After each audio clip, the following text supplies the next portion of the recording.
US President Donald Trump welcomes 600,000 China students and the Make America Great Again base is irked by this decision. So Trump faces massive backlash for his comments on allowing 600,000 Chinese students, and even his most staunchest supporters like Laura Loomer are calling him out.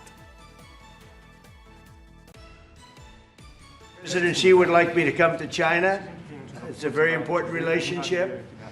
As you know, we're taking a lot of money in from China because of the tariffs and the different things, and it's a very important relationship. We're going to get along good with China. I hear so many stories about we're not going to allow their students, or we're going to allow their students to come in.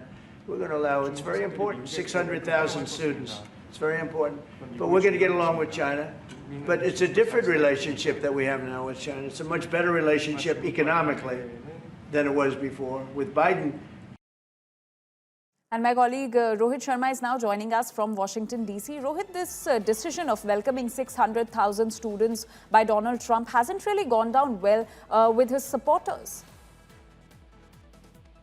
Absolutely not, Anjali. At a time when America is, looking inwards, they're trying to essentially cancel visas and, have accused the Chinese of spying in America, and especially the students. And there have been so many cases over the number of years where students from China come to the U.S., and they spy on the U.S. I mean, it kind of came as shocking to a lot of people, including his own base, where he said he's going to have at least 600,000 more students from China come into the United States. And you have to think about that's double the number of existing ones right now that we have in America.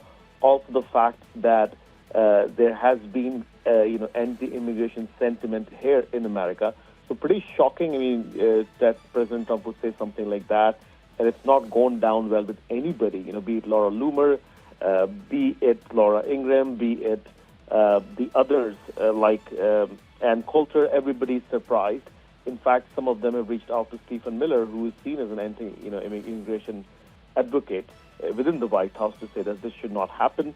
Also, the fact that, Secretary Lutnick, who was asked about it, and he basically said that, it's required, and made up some deflection, made it about H-1B and whatnot, and said that, it allows for the U.S. universities to survive, and that's why he's trying to make this deal.